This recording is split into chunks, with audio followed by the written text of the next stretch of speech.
हमने रावण संवाद योजना केशव की, इसमें विश्वामित्र से लेकर के मंदोदरी संवाद तक के आपको बताया था। संवाद योजना में जहाँ महत्वपूर्ण संवाद योजना है वो है रावण अंगद संवाद। ये संवाद विस्तार से भी केशव ने इसका वर्णन किया है।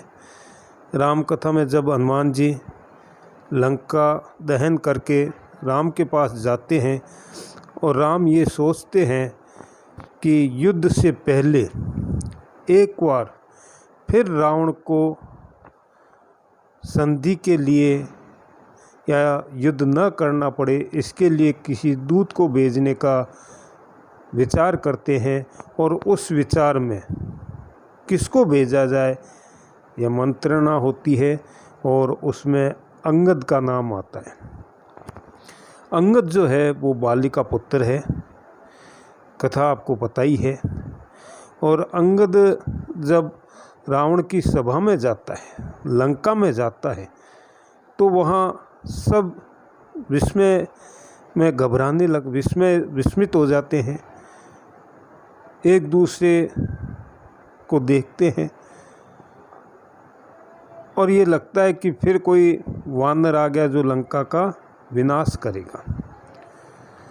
रावण अंगद संवाद रामचंद्रिका के समस्त संवादों में श्रेष्ठ और सफल है, ऐसा विद्वान भी मानते हैं और सत्य भी है।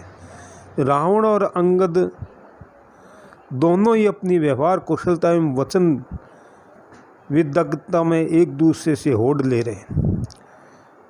जब रावण अंगद के दरबार में पहुंचता है तो रावण पूछता है, उसका बहुत ही अच्छा वर्णन किया है केशव ने। इसी संवादों में केशव की श्रेष्ठता सिद्ध होती है। रावण कहता है, कौन हो पठयो सो कौने, यहाँ तुम्हें के काम है। इसका उत्तर अंगद बड़े सुंदर ढंग से उसी क्रम में देते हैं। जाति वानर लंक नायक दूत अंगद नाम है। अब यहाँ वो कहता तो है लंक नायक, आगे जा कर के फिर वो लंक नायक का भी रावण पूछता है तो अंगद उसका बड़ा सुंदर जवाब देगा। यहाँ फिर वो कहते हैं, रावण कौन है वह बांध के हम देव पूत सबे दही। इस संवाद के प्रश्न में रावण की नीति कुशलता निहित है। वो शत्रु अर्थात हनुमान जी के शौर्य और वीरता का पता है कि उन्होंने मेरी लंका को जलाकर राख कर दी। वह बड़ा भोला और अनजान बनकर पूछता है, उसकी दृष्टि में हनुमान जी का कोई महत्व ही नहीं है। अंगद लंक जारी सहारी अक्ष गयो सो बात वृथा कही। अब यहाँ देखो कि अंगद वापस जवाब देता है नीति निपुणता से कि लंक जारी संहारी अक्ष गयो सो बात वृथा कही, कि केवल लंक की जाली, लंका को ही जलाया और वहाँ आकर के तो उसने क्या कहा, अक्ष गयो सो बात वृथा कही। अक्ष कौन, आपको पहले ही बताया है कि अक्ष कौन। जब हनुमान जी का और उनका संवाद होता है तो वो कहते हैं अक्ष को घातक दूत रघुनंदन बलिजू को, अक्षय कुमार को मारने वाला। यहाँ फिर रावण कहता है कि अक्ष को मारने वाला, अक्ष सो मारने वाला, यह बात वृथा ही कह दी क्या, व्यर्थ में ही कही है क्या। अंगद ने बड़ी कुशलता से उत्तर दिया है। इसमें जो केशव की भाव अभिव्यक्ति पात्रों के द्वारा करवानी और भी सबल हो गई है। इसके स्थान पर यदि अंगद यह कहता कि रावण तुम झूठ बोल रहे हो, वह तो लंका को जलाकर वह अक्षय कुमार अर्थात तुम्हारे बेटे का वध करके गया था, तो इस संवाद कथन में इतनी अधिक चमत्कार और रोचकता नहीं आती। यहाँ पर गूढ़ बात भी कही गई है। अब रावण जो है अंगद से परिचय पूछते हैं और ये जानते हुए भी कि यह अंगद है और बाली का पुत्र है, फिर भी वो परिचय पूछता है। पूछने का कारण भी है, वो ये जताना चाहता है क्योंकि केशव राज दरबारी कवि थे और राज दरबार में किस प्रकार से व्यवहार किया जाता है, राजा कैसे व्यवहार करते हैं, ये सारी बातें उनको पता है। यहाँ पूछता है, उसका बड़ा सुंदर संवादों में जो वर्णन किया केशव ने, वो देखते ही बनता है। उदाहरण के तौर पर आप देख सकते हैं, कौन के सुत बाल्य के, वह कौन बाली न जानिए, काख चापि तुम्हें जो सागर सात नहात बखानियो, है कहाँ वह वीर अंगद देव लोक बताइयो, क्यों गयो रघुनाथ बान विमान बैठी सिधाइयो। यहाँ देखो कि छोटे छोटे संवाद हैं, छोटी छोटी बातें। यहाँ नाटक की बात आ जाती है। जिस प्रकार से नाटक में छोटे संवाद होते हैं, रोचक होते हैं, यहाँ भी वही बात केशव ने कही है। कौन के सुत, सुत का अर्थ आपको पता है, कौन के सुत, अरे तू किसका पुत्र है। तो बाली, वो कहते हैं बाली के, वह कौन बाली न जानिए। जब वो अंगद बाली का नाम बताता है तो रावण के हाव भाव से ये लगता है कि वो नहीं जाना बाली को। वह कौन बाली न जानिए, अंगद कहता है वह कौन बाली न जानिए, उस बाली को ही नहीं जानता है। तब आगे वो कहते हैं, काख चापी तुम्हें जो सागर सात नहात बखानिए। काख मतलब अपनी काख में दबा करके तुम्हें सात सागर नहात बखानिए, सात समुद्र में नहाते हुए घूमा था, उस बालिका में पुत्र हूँ। ऐसी कथा आती है। देखो अंतर कथा है। अंतर कथा किसको कहते हैं, ये आपको समझने की बात है। अंतर कथा उसको कहते हैं, आपको व्याख्या में जब व्याख्या कराएंगे तो अंतर कथा के बारे में भी बताएंगे। जैसे नाम से ही स्पष्ट है, अंतर कथा की कथा छिपी हुई हो, एक लाइन में कह दी और पूरी कथा छुपी हो। यहाँ कथा छुपी हुई है।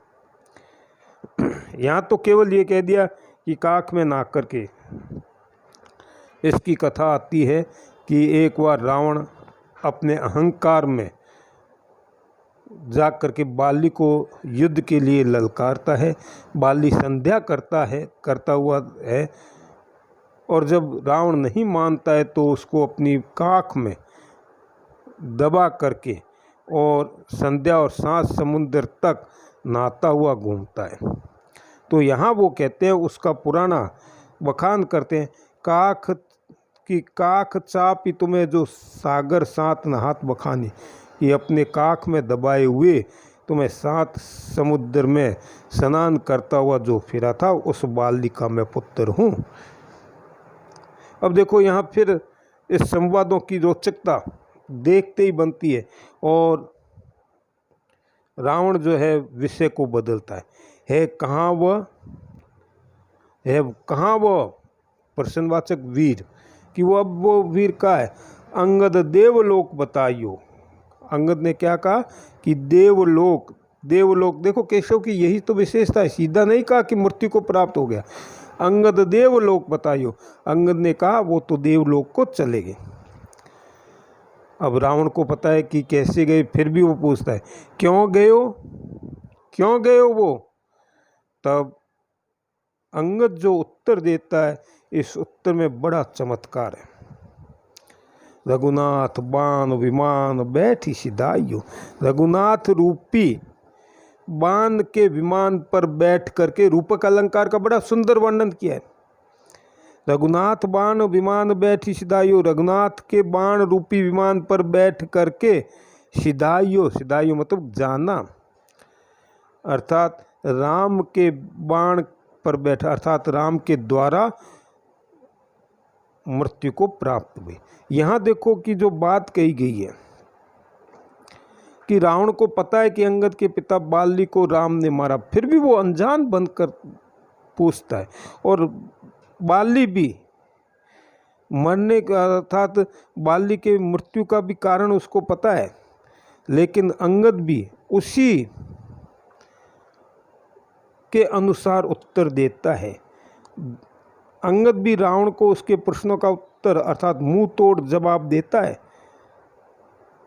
रावण कई बार उनको पूछता है। अब जैसे यहाँ जो अंतिम लाइन में रघुनाथ बान विमान बैठी सिधाइयो। यहाँ कहने का मतलब क्या है कि मेरे पिता बलशाली थे, उसको भी राम ने अपने एक बाण से स्वर्ग की प्राप्ति करा दी। तो हे रावण, तू तो उनके सामने कुछ भी नहीं है। क्योंकि यहाँ ऊपर जो कह दिया उन्होंने, काक चापी तुम्हें जो सागर नाथ नहात बखानिए, कि तुझको 7 समुद्र में, अर्थात तुम्हें पराजित करने वाले को राम ने एक बाण से ही मार गिराया, स्वर्ग को पहुंचा दिया। तो यहाँ छोटे छोटे संवादों में केशव ने बहुत ही सुंदर वर्णन किया है। और आपको ये पता होना चाहिए कि आपके पाठ्य पुस्तक में भी जो अंगद और रावण संवाद है वो महत्वपूर्ण है। व्याख्या की दृष्टि से भी आपको इसका पूरा अध्ययन करना पड़ेगा, व्याख्या भी इसी हिसाब से आपको करनी होगी। हम आगे कल के जो वीडियो है उसमें इसका आगे फिर विस्तार से वर्णन करेंगे। आज यहीं तक वर्णन किया जाता है।